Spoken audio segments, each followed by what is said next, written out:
What's going on, you guys? I'm here bringing you what I believe 4 of the 8, the remaining 4 of the 8 secret rares will be, as far as just price goes, with sneak peek coming up tomorrow, I believe, today's 28th, March 29th. Yeah, so I'm definitely gonna be there. And this is just to kind of get my opinion out to you guys, see what you guys think. So I'm just giving you guys some more opinions so that you guys can make better choices. But this is what I believe these cards' value are. I'm not a professional. I don't do this for a living, but I just don't want the hype to oversell these cards. This is just what I think they're going to be worth. So we start off with Lumina. Lumina is basically same as the other Lumina, level 3, 1000 attack, 1000 defense, everything's all good there. Once per turn, you can banish one Light Sworn monster from your hand or graveyard, then target one of your banished Light Sworn monsters, except Lumina, and special summon it. Once per turn, send the top 3 cards of your deck to the graveyard. So honestly, I think this is really good. With the new Light Sworn support, they're going to be focused more on banishing and special summoning from banished pile and things like that. And I think that this Lumina Twilight Sworn Shaman has so much more versatility than the original Lumina, because the original Lumina you had to discard a card. So that was pretty generic. It could be any card. This one has to banish a Light Sworn monster, so in that way it's more restricting. But this Lumina lets you special summon one of your Light Sworn monsters with no level restriction, while the original Lumina you could only special summon level 4 or lower. Now I know like the only one that comes to mind is higher than level 4 right now is like Celestia, which is not the greatest, but it's a decent card. So I think this this Lumina gives you more versatility, and people are definitely gonna want to play 1 to 2 maybe. Having said that, this at release will probably be around 10 to 20, I want to say. I don't think it'll get more than 20. Yeah, I don't think, I doubt it'll get more than 20. Just because, yes, it's a secret rare, but I don't think you're going to be playing a play set of these. You're not going to need 3. So it's not gonna, the demand's not going to be as high as some others. So I think 10 to 20 is fair for the Light Sworn Shaman. Overall, pretty good card though. Vendread Reorigin. Okay, so about this card, it's got some mixed feelings. Well, I have mixed feelings about it, because at first read it's not that great. Like, you tribute one.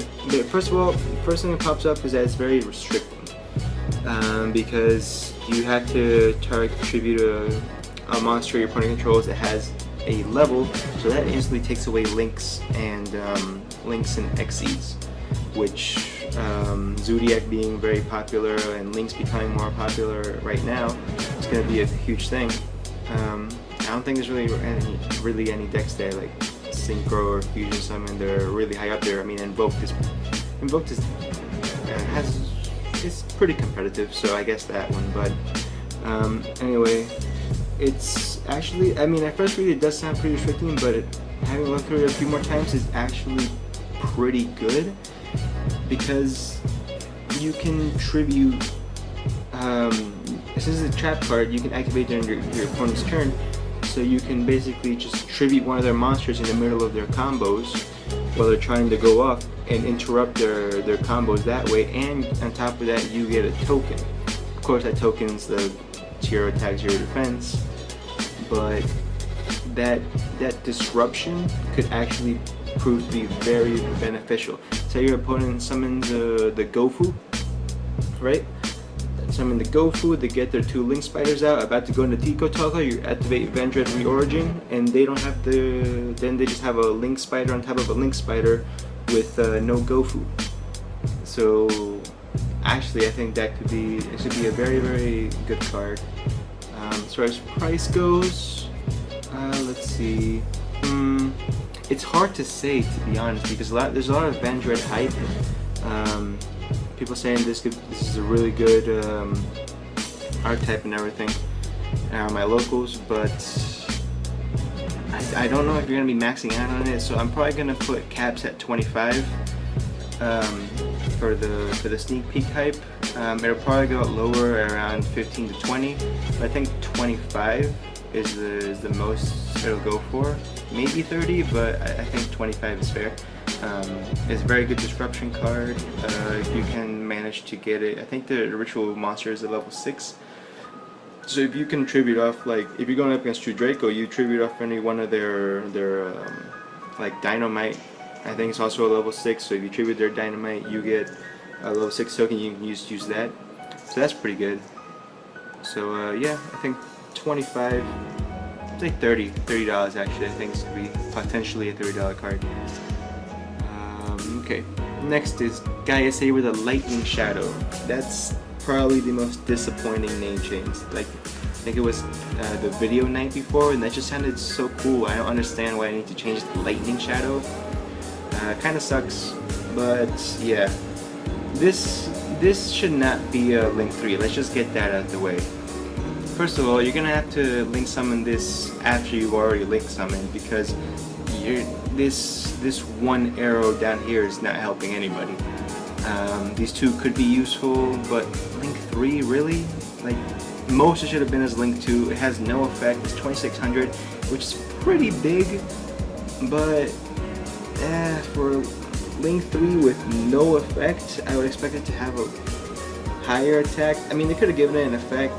I think the Xyz version of Gaia got an effect, right? Yeah, it was the I forget the name of it, but it was a pretty good effect. I think it had piercing or something. If you would have given this piercing, I would have said, okay, fine. Link 3, that's fine. I would have dealt with it, but honestly, this is very underwhelming, to be honest. And they changed the name, which just kind of makes it suck even more. So honestly, I'd put this at the $10 range. It's probably gonna sizzle down to like 5. To be honest, this is probably gonna be the Full Force Virus, where no one really played it, and it was like a $5 card for the longest time. But yeah, kind of disappointing. Now, Rescue Ferret. This one is one that I'm really excited about because it has so much potential to be a busted card. Like, we need more Link support, definitely. So maybe once we get, what's it called, Circuit Break, I think is the next one, and we get more Link monsters and things like that, I think Rescue Ferret could be very, very imposing threat. Because, okay, first of all, you can shuffle this card you control back into the deck. So you can play just one, and it'll act like you have 3. And the fact that you won't probably see it as often, but you'll be able to play it multiple times because it just goes back into your deck. It's not even like, oh, you can use the effective Rescue Ferret once per duel. No, it's once per turn. Like, okay, so you can shuffle it back into the deck, special summon monsters from your deck, except Rescue Ferret, whose levels equal 6 to zones a Link monster points to. That has just so much potential to be such a great card. I think it's going to be $30 easy at sneak peek, and it could potentially even rise from there, depending on if there's a lot of these, because sometimes some secret rares would be I don't know, printed less than others, short printed is what I'm trying to say. But I think Rescue Ferret's a very, very good card and potential to make a lot of really big boards and extend your plays and whatnot. So I honestly think this could be easily $25, $30 card.